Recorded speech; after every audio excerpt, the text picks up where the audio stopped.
Okay. We're recording. Hey everyone, my name is Whitney and welcome back to an episode of Spastic Chatter. If you didn't know, Spastic Chatter is a podcast meant to feature stories from those in the cerebral palsy community. I get together weekly with individuals with CP like myself to have a kind of uncensored chat about what it's really like to have this type of disability.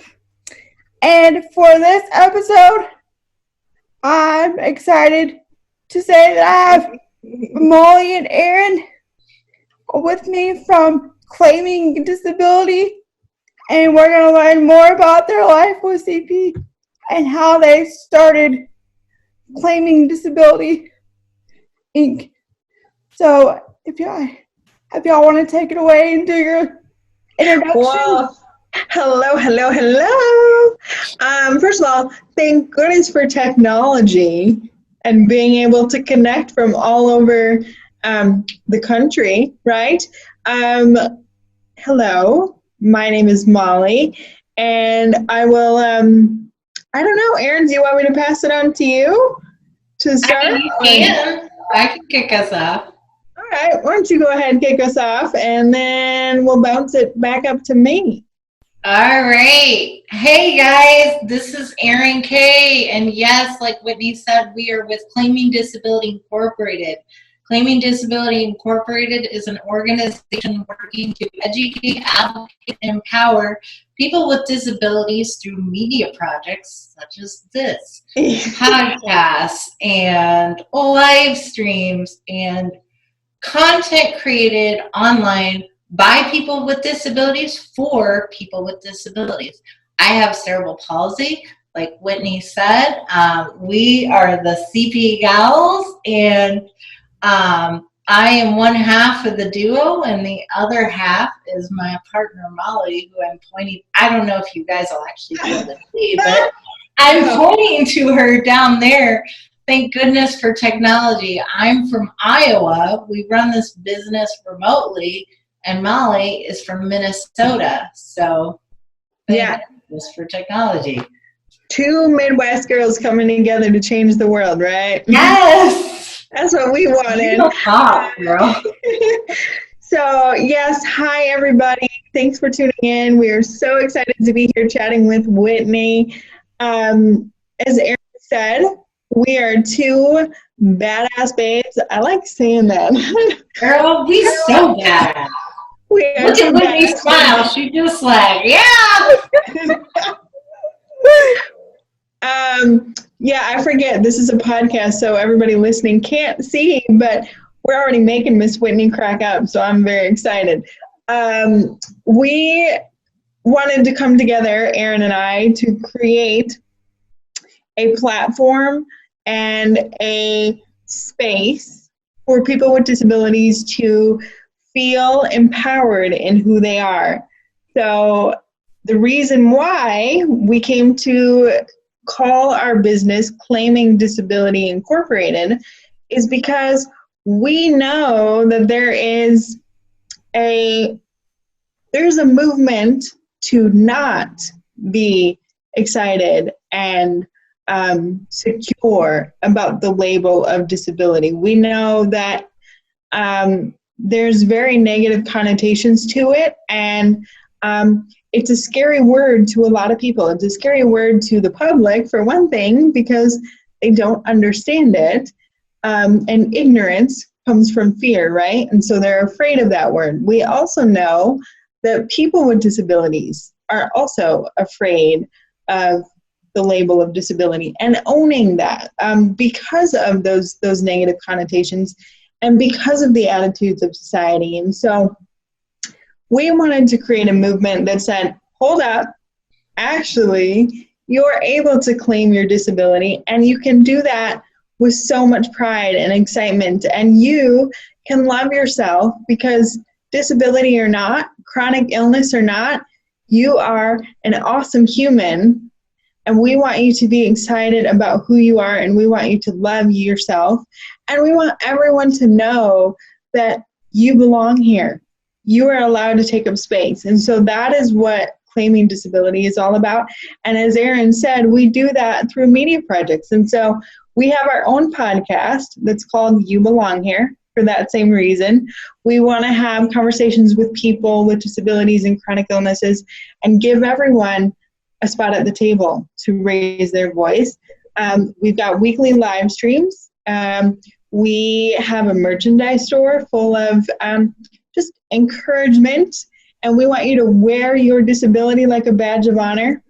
So, we're out there and we're celebrating disability. That's what it's all about. Girl, exactly. That's awesome. Something that stuck with me the way you said it about I've been on this. I just turned 30 years old. 30 years old on Sunday. So hey, you look so young. You look like a baby. I know. Girl, like I'm hey, you know what? one. You know what? Fucking wrinkly up in here, like. You know what? When you are, I'll tell you what. I'll be 34 next month, and I still look like I'm 18 most days. So I'm with you. I get it. And you know what? It's a good thing. You own that baby face, girl. Yeah, exactly. Yeah. Funny. If I didn't have tattoos, I could seriously pass like a 16-year-old. Yeah, that's honestly, I am covered in ink too. You can't see it, a ton of it, but anyway, and I feel the same way. If I didn't have these tattoos, people would be like, "Are you 12?" Yeah, not me. I've been 40 since I was 8 years old. It's a walker. It's throwing everybody off. They're like, "Are you 60?" No, I'm 21. If you were 60, girl, you could own that. If I was 60, good Lord. So good. Not that there's anything wrong with being 60, but that's really interesting that you guys pass off really young, because I feel like with having a disability, people have just always thought I've been super old. Just really? I feel like it's the walker. I get the opposite. Yeah. Like when I'm in the last time I was in the hospital, like it was like 5 or 6 years ago. Like I got my pump replaced, and the nurses was like looking. The nurses was like look at me, and they look at my records, and they're like, "Wait, you're 20?" Like at the time I was like 25, and they're like, "Wait, you're 25? You don't look like you do not look that old." Just be like, "Listen, nurse. I know you jealous. She's over there 40 years older than me." Jealous? Was like, I want somebody to mistake me for an 18. I am not 18, y'all. Like, I am not. I bet that nurse was 45, and she gets carded everywhere, and she was so annoyed. She's like, "Oh man, if I could have a baby face." Yep, that's exactly what it is. No, you're right. Is she a hater, random person? People are jealous of your beauty, Whitney. So getting back to the topic, I growing up and like going into college, I never liked the word disability. I never claimed it. I can admit this now, and looking back at it, I kind of cringe. I was one of those that actually liked the term differently abled. And if you're one of those, like that, there's no shame to that. But as I got older, I own the term disabled. Like I am disabled, and there's nothing wrong with that. There are things that I can't physically do because of my disability. Like I am disabled and proud. If that makes sense. Yes, that makes sense.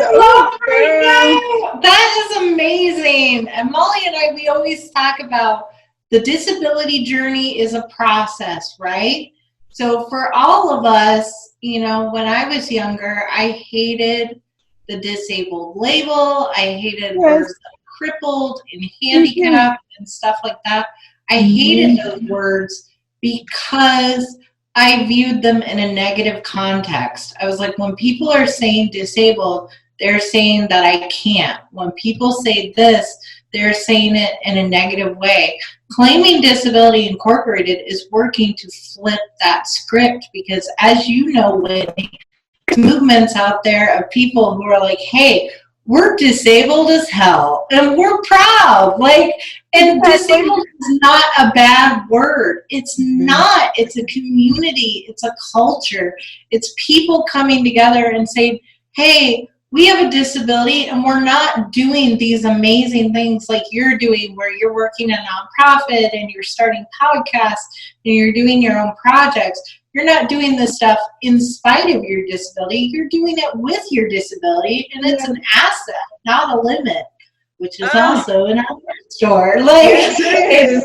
That is also in our merch store. Absolutely. Girl, you like how I work stuff in. Like, I know. You got to slide that promo in there. I love it. Yes, disability is an asset and not a limit. That's another message that we put out there. And it's so true, isn't it, though? I mean, Whitney, I'm kind of like you a little bit in that I have not always been as fierce and powerful as Erin is. Girl, you flatter me. We don't know if we're that fierce all the time. Like, yeah, hold on, though. Like, so I grew up really ashamed of my disability. Super, super ashamed. I knew that I was different. I knew that I didn't fit in. I think as soon as I hit middle school age, like in elementary school, everybody plays with everybody on the playground. And actually, I think everybody thought I was like a magical unicorn because I was different in elementary school. And I was the only kid in my cohort, from K through 12 that used a wheelchair, at least from my perspective. And so I knew that I was very different, and I felt that. Also, I have a twin brother who is completely able-bodied. I have a twin brother. Yeah? And awesome. she's able-bodied too. girl, does that not blow your mind how many people with cerebral palsy have twins? Well, I don't have a twin. I know, and you know what it is? So I'll digress a minute. There's studies out there that say usually if there's twins, one of them is going to have developmental issues or challenges, usually because there's two babies in there, they're fighting for nutrients and stuff. They're premature babies and things like that are very common with multiples, and then preemies usually result in some kind of developmental challenge. And so I always joke with my twin, "You are welcome, sir. I took one for the team." You know what I say? You know what I say to my sister, like to anyone, because I do motivational speaking, so I turned it into a joke. I was like, my twin hogged all the oxygen. Yeah. That's why I'm in the wheelchair. Like I turned it on. I don't know about you, Whitney, but my brother is a very tall human being. Okay, I'm 5 feet and he is 6'4", and so he very much hogged all the oxygen and all the nutrients, and I got to be fun size. I'm good with it though. But when I was growing up, and watching my brother go through life more easily with less challenge, I was in and out of the hospital all the time, and he didn't have to go through any of that. And I remember just being very frustrated and very mad and just feeling different, and it made me sad. And so I went through a period of time where I just was not a fan of the disability. I was not a fan of the label. I didn't like how it made me feel about myself. But I'll tell you what, we've talked about this before, that claiming your disability and embracing it and coming to a space of, you know what, I'm a cool human. I dig myself. It's a journey, and usually in that journey, there's something that happens. There's a switch that flips. And for me, that was when I got to college, because I decided to leave my home in Minnesota, where I had been born and raised, and go across the country to Florida for college. And I didn't know a single soul. I didn't have any support. I lived completely on my own in the dorms. So this was my first time kind of literally spreading my wings and standing on my own. Not, although never standing, sitting, but So, and I learned a lot about life. I learned a lot about growing up and sort of relaxing into yourself through that. And in the first couple of years of college, there were only 5 of us on that entire campus that were legally disabled and could use some of the services. And so I definitely was a minority out of the majority again. And because there wasn't a lot of us, there was quite a bit on that campus that needed to be improved. That as far as accessibility, some policies related to housing, all this. And I saw that right away, and I said, I'm not standing for this. I'm not sitting for it either. And so I met with the college president and a lot of other campus authorities and got a ton of things changed around. I got some accessible doors put on dorms. I got some housing policies changed so that people with disabilities who need specific housing accommodations could be the first ones to choose their housing, no matter what their standing is.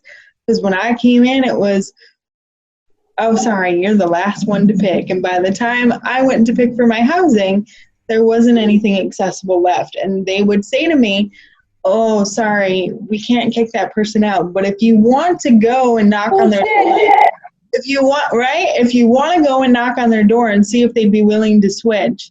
I'm like, excuse me? No, I've made it to where they've switched. I caused like a big uproar and they switched. Yeah.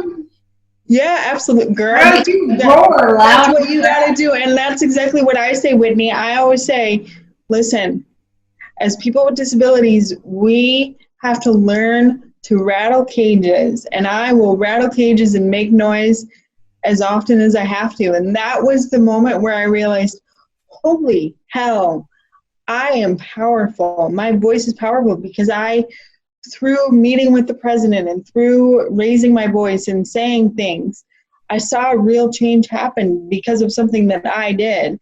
And that was really the moment for me where I was like, I can't be ashamed of this anymore. Look what I was able to do. And so, again, I think wherever anybody is in their journey of claiming their disability or of embracing who they are, it's fine. And everybody's timeline and everybody's journey is different. But I would be hard-pressed to find anybody who has embraced who they are, who hasn't had that moment in their life where something happened and they were like, wow, I am powerful. And this thing that is supposed to be negative, that has labeled me as different, it's actually such an asset, and I am so powerful. Yeah. Well, going back to, like, I can kind of relate to you, like, for the people that don't know, and for you and Erin, I had to, up until age 18, I had to rely on a caregiver to do everything for me. Okay. And then at 18, I had it back been put in. And long story short, I ended up being able to do all of my independent living tasks by myself. And I went to college and got a bachelor's degree and then a master's degree. And I was the only I was the only Bailey kid I have 3 other brothers and sisters that went to college. I was the only one, and I went 4 hours away to get my bachelor's, and then I went 4 hours to get the other way to get my master's. But what kind of that moment for me, that was like that kind of like holy shit moment. Yeah. That I had was I didn't realize how disabled I came across to the public, because I was kind of, so I don't want to say sheltered in everyone knew me growing up, so like they didn't make my disability like that much of a thing, and the fact that like it's hard for me to talk sometimes, so like they didn't look at me funny, and like you know what I'm like, and then when I got to college, I started noticing that like people like it was harder for people to understand what I was saying sometimes, and I could see that expression on their face, and like I'm just like I had people like make comments, so like it took me to coming to terms with my disability through my experiences in college and just growing up as an adult, to really like claim my disability, and like it matured me.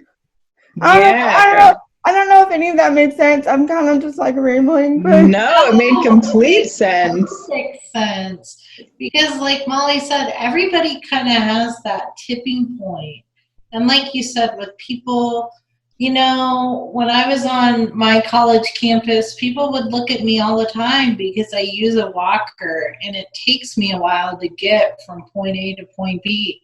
And I don't know, like, somehow I could just kind of get over that anger piece of people asking those weird questions of, like, are you okay? Yeah, they would constantly ask if I was okay. Like, they're like, are you okay? Like, are you mad? I'm like your facial expression when you're talking, you look kind of mad. I'm like you look kind of sad. I'm like, no, I can't. And it took my professor was for my program for rehab services. He also had a disability, and he convinced me to do a TED Talk. And I was like, I don't. Awesome. And I was like, I don't want to get up in front of people and like talk, because I don't want to appear more disabled than I am because of my voice, like the way I look when I talk and stuff. And then he just kind of had to sit me down. He's like, Whitney, you can't change that, so you might as well embrace it. Woo! I love your perspective right now. That's really true. And honestly, guys, I think one of our biggest things of people with disabilities, Whitney, I hope you don't mind, but my hand also does the thing that your hand does. Yeah, the claw thing. Yeah, the claw. And we need to be okay. Yeah, Whitney, I got it too. We all in the club, ladies. We beautiful and we all in the club. But it's okay to look disabled. It is okay when you know, are struggling to speak, or when I'm struggling to breathe, or, you know, when I'm struggling to walk. It's okay to look disabled. It's not bad. It's how our bodies work. Yeah. I'm slowly coming to terms with that, and it's a process. It's a process. Whitney, you're amazing. You did a TED Talk. Girl, spill the tea on that. Spill the tea on that.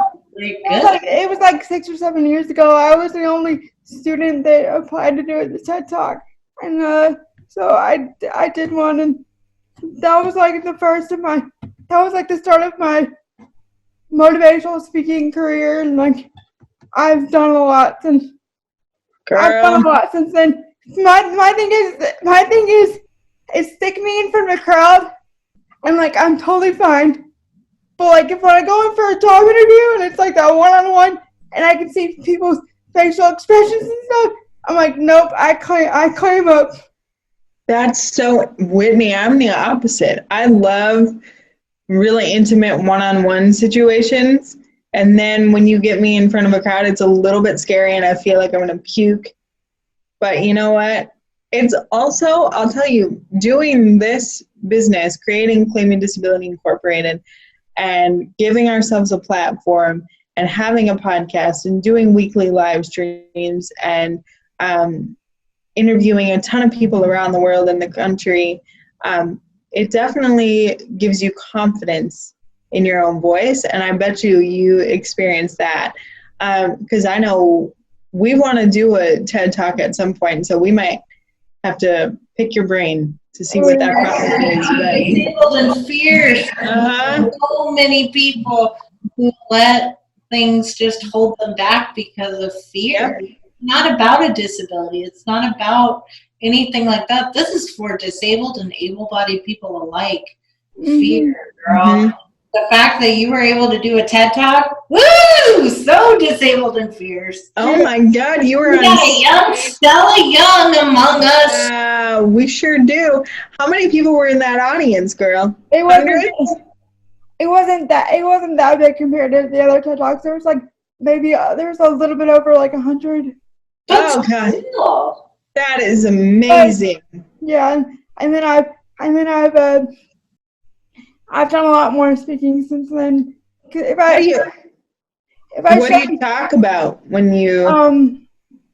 Just like I kind of tailor my talks on like certain topics, but then I always go back to like my experiences and I turn it into like a kind of like a joke. Like I always make the remark that I should be, or I've heard that people have told me that I should be a stand-up comedian. And I'm like, well, that's kind of ironic, because I'm kidding. Yeah. I'm pretty sure I've stolen that too. I've said the same thing. People will be like, oh, you're a stand-up comedian. I'm like, no, I'm not. I'm sitting. Yeah. And then they look at me like, what? And I'm like, come on, people. I actually convinced a guy at a bar once. He was talking to me, and like I actually convinced him that my job was a comedian. And then I was like, yeah, at the end of it, I was like, yeah, stand-up comedian. And he was like, oh, you were joking the entire time. And I was like, I got you. That's perfect for a future stand-up comedian. It's like, yeah, man. We should all the good ones out there, the Zachary Anners and that one guy. And Josh Blue, I like that guy. He's Josh Blue. He won that comedy special. And, he sure did. He's Minnesotan, I think. There's Hey, you know what we should do? Let's just take this trio on the road. Oh yeah, totally. Okay, so I have a question. Women walk into a bar, like I mean. I have a question for you two. How important do you think having a sense of community is? Oh, I got a lot to say on this. Erin, why don't you take it first? So what do I think in terms of like the disabled community? And how important is it? How important is the community? Yeah, like having that sense of community. Having a sense of community, like Mollie said, with Claiming Disability Incorporated. So I think what people think about Mollie and I is we have tons and tons of disabled friends, which we do now that we have this business. And now that we know you, we have tons of cool disabled friends that we get to hang out with. And it's awesome. But before this point, I didn't really know disabled people because my husband's able-bodied, my friends are able-bodied, most of them. I didn't really know disabled people. So I constantly felt isolated throughout my life. I've constantly felt, like Mollie said, I think a very relatable experience for people with disabilities is like being the only one in your class in a wheelchair, being the only one in your class with a walker, you know, kind of being the only one and feeling like when I was growing up in the 90s, I didn't see people like myself on TV. There wasn't like Speechless, there wasn't stuff like that going on. So I was like, dude, what kind of life am I going to have? Because I don't see people like myself anywhere. And I lived in a small rural town in Iowa, and I was just like, I don't know. But then so like with the internet and stuff, you just start following these people, these disability influencers. And so when I turned 31, I was like, I want to do something that is going to flip the script on disability. Because I'm tired of like Googling images and not seeing pictures of myself. Yeah. Like, I would only see, no offense to elderly folk, but I would only see like elderly folk holding a walker, holding a roller aid, whatever you want to call it, mobility device. And I didn't see people like myself. So I'm like, you know what? If I don't see people like myself, I need to go out and create that. So I did a photo shoot, and even my photographer was like, I think you should be in a wheelchair. And I quote, she said, you don't look very good. Your face doesn't look very comfortable when you're standing up. You don't look very natural. And I'm like, well, that's how I look. And that's how I look. Here's what I have to say to that photographer. She blind. I've seen that photo. Okay? And you look sexy and fierce. You look like a Bond girl leaning on her walker. Girl, after that photo shoot was done, she was like, you were right. That was your personality. That was who you are. And I was like, exactly. Like, we need to show the parts of disability that we're afraid to show. We need to show. Exactly. We've been talking, Mollie have been talking a lot. A girl with CP who's 31 years old who pees her pants all the time. And you know what? That doesn't make me any less of a badass businesswoman. Nope. I'm right now with you, so. Girl, I mean, exactly. And the more stories we hear, the happier we are. And that's the whole purpose of community. Yes. It feels so cool, which, by the way, Whitney, you're more than welcome to join us for Crib Chat here in a couple hours, because Crib Chat is a community that Mollie and I created along with Pauline Victoria with One Leg Up Productions. It's a Zoom call that came out of the coronavirus that has people with disabilities from all over the country just talking about disability-related topics. And let me tell you, feeling like you're not alone, knowing that the people in that room know what you're going through, is the most magical thing. And just for people who are entrepreneurs and they have disabilities and they're afraid to put their voice out there, we get people all the time who say, I don't feel disabled enough. I don't feel educated enough to advocate on this topic. Guys, you're here for a reason. Your voice is for a reason.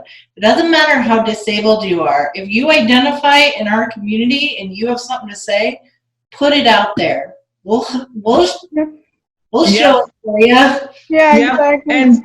And that's one of the things that is also really cool about our business, is that along with all of the podcasting and the live streaming and the YouTube series with One Leg Up Productions, we also created a Claiming Disability Authors blog, and that's on our website. And we encourage people to submit pieces that they've written, videos that they've recorded, art that they've created, and then we can share it on our blog. And I think to this point we've got maybe 30 submissions on our blog, which is pretty great for, just having started the company a few months ago.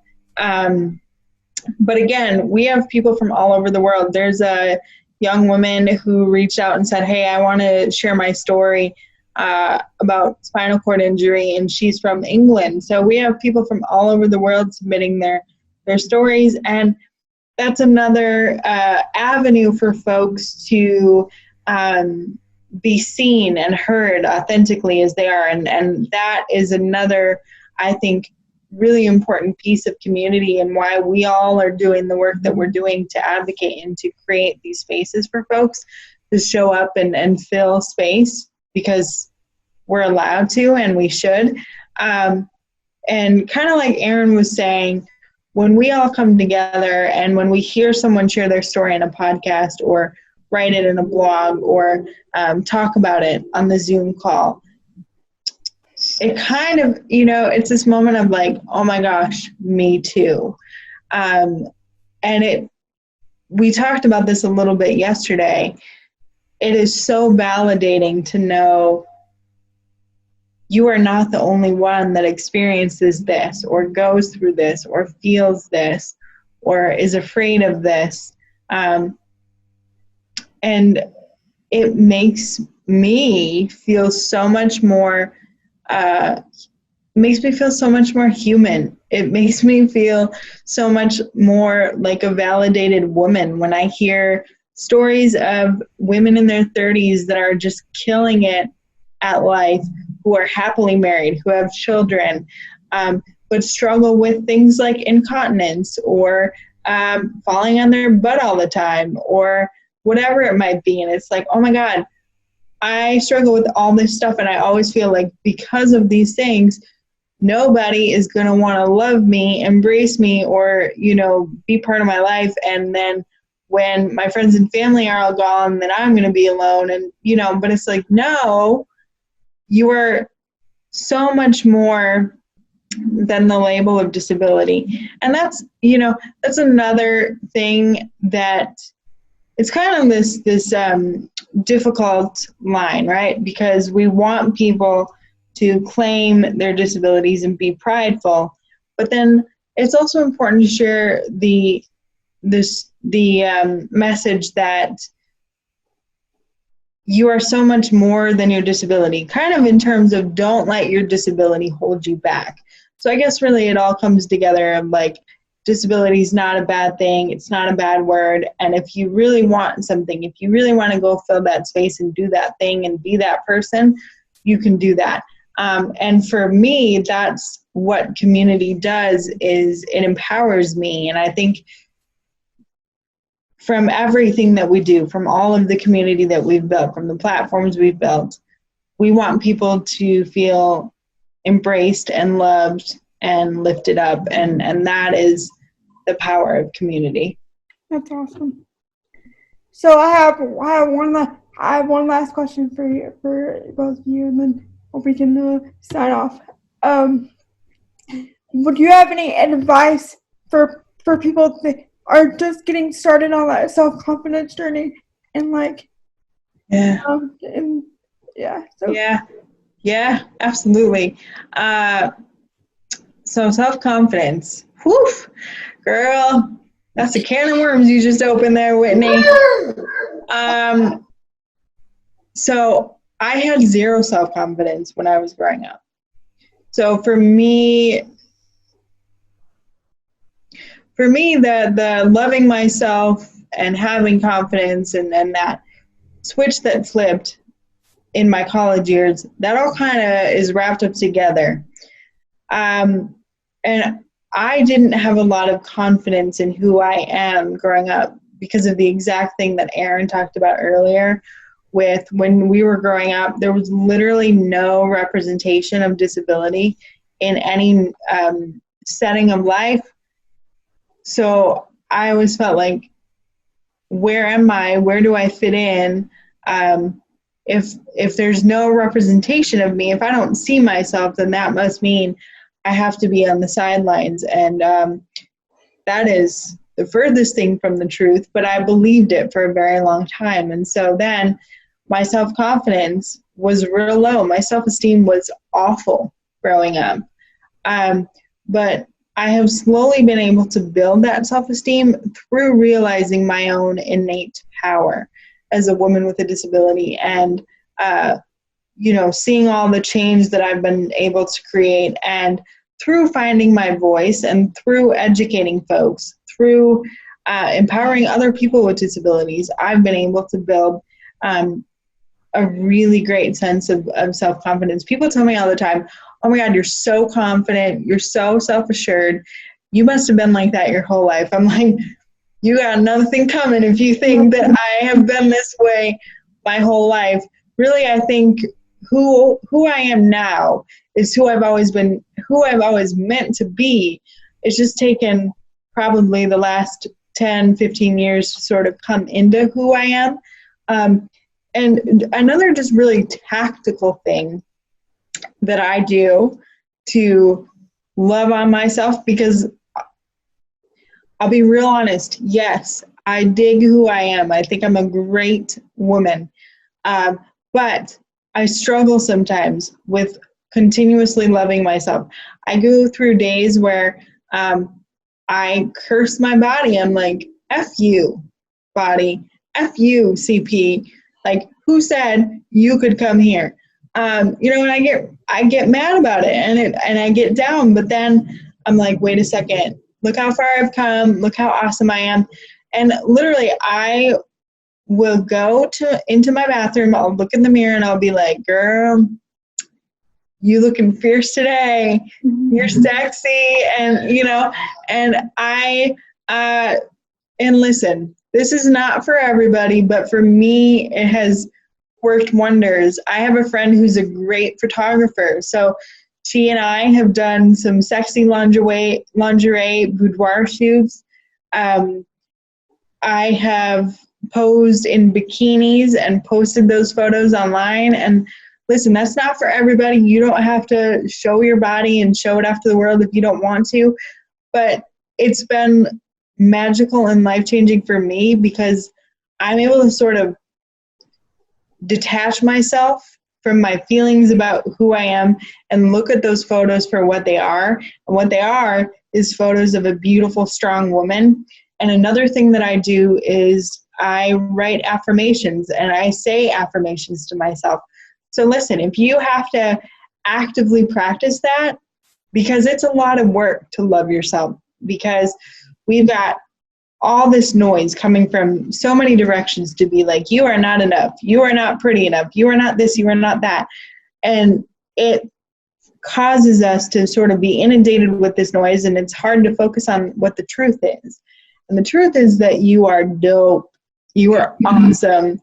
And so if you need to write that down on a sticky note and then put it on your forehead so that when you go into the bathroom and look in the mirror and you see that, do it.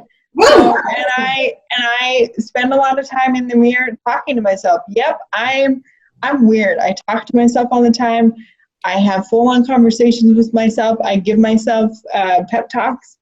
I mean, I'm telling you, it works because to love yourself, you have to retrain your brain. So you got to spend that time we talk all the time about one of the other things that we want to come out of claiming disability is allowing folks to tell their stories the way they want to. And so rewriting the narrative of disability that society says. So society says it's bad, it's wrong, it's ugly, it's unattractive, but we want you to rewrite that narrative. And so with self-confidence, you got to kind of do the same thing, is retrain your brain and rewrite that inner dialogue, that inner narrative that tells yourself that you're not enough, and say, wait a sec, I'm putting a stop to that. No more. Okay? I am pouring love into myself, and I'm going to believe that as truth. One last thing I'll say is, in our merchandise store, we've got shirts that say, their opinions are not your truth. Okay? And so that is this idea that whatever society has to say about you and has to say about your disability, that's not your truth.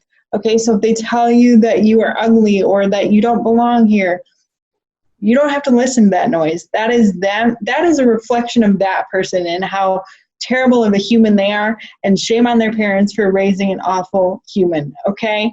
So it's really just coming to terms with the fact that You are awesome. And anything you got to do to remind yourself, I highly encourage that. So stock up on some Post-it notes, practice giving yourself love and flirting with yourself in the mirror if you got it. I do it every day. She's fun.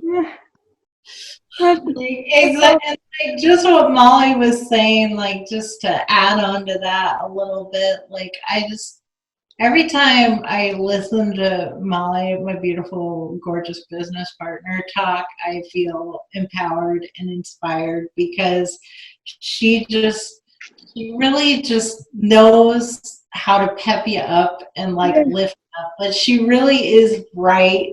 It really is something that comes from within. Like when I was growing up, I didn't have a supportive family. I actually had a pretty abusive family. They called me ugly. They called me worthless. They didn't like my disability. They didn't like my identity. They didn't like who I was. And that's really hard to overcome. But what I can say is what Mollie's saying, like, you have to actively pour love into yourself and say, that stuff, that's not right. I am disabled and fierce and sexy as hell. And guys, if you need some inspiration, Julian Marcato, Alex Darcy, Mollie Miller, Erin K. Whitney Bailey. There's disabled women out there who are so fierce and they killing it. They so hot as hell. Sorry. Like they hot as hell and they killing it. And guess what? It's okay to be attracted to a disabled person. I get it. Like, and it comes down to the confidence. Mollie talks a lot about me being married to my husband. I've been married to my husband for 10 years. But I'll tell you, if you don't have confidence or love for yourself, it really doesn't matter if you have somebody who loves you, because if you don't love yourself, then you're not going to, when he says or she says, you're beautiful, I think you're wonderful, you're not going to hear it because that's not what you think in your head. And like Mollie said, like with their opinions are not your truth. Sometimes your own opinions are not your truth. I struggle with anxiety and negative thoughts and that kind of recording loop that tells me I'm bad, I'm fat, I'm all this, I'm ugly, I'm no good. I'm not even right. I'm not even accurate with that. Yeah, girl. Yeah. Yeah. And this is not just for disabled women. This is for women everywhere. Start putting your stuff out there. I'm not saying you have to be like Mollie, and I'll tell you guys, take a look at her page. Really good writer. She's got some cutesy pictures on there. But you don't have to be like that. But start putting yourself out there because people need to see us in the way that we've always been. Disabled is not a bad word. You can be disabled and hot as hell. You can be disabled and fierce. Like, you can be all of those things. So don't be. I mean, I got nothing else to say.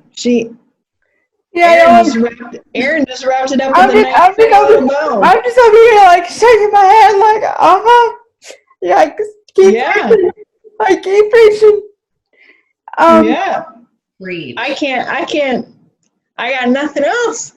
She wrapped it up with a pretty little sexy bow. That's true. Exactly.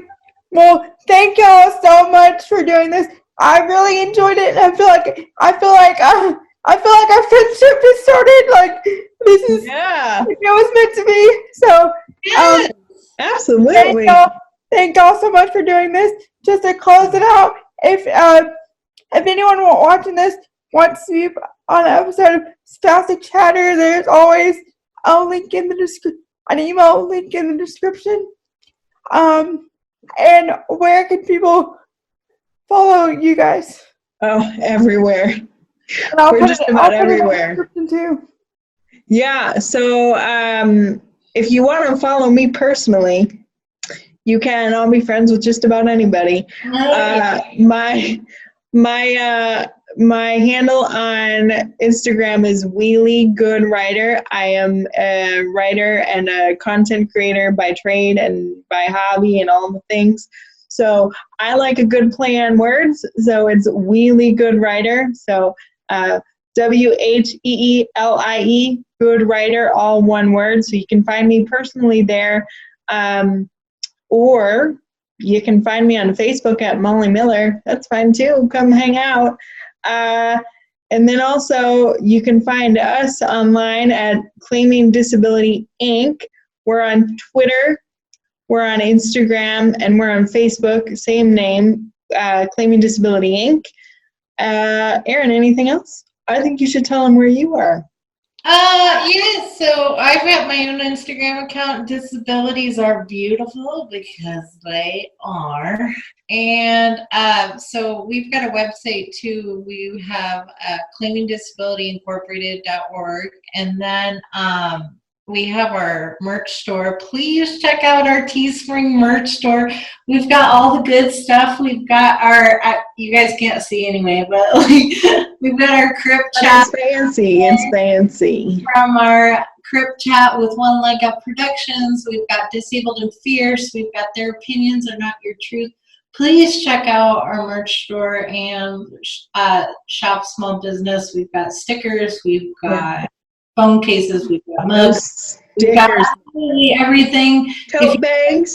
On our podcast, send us an email at badgeofhonor.com or badgeofhonor@claimingdisability.org, and we will get you on our podcast. We'd love to have you on our podcast. We'd love to have you on our podcast. Whitney, girl, don't worry. This is gonna come back around to get you. Exactly. Okay, I'm up for it. Okay, good.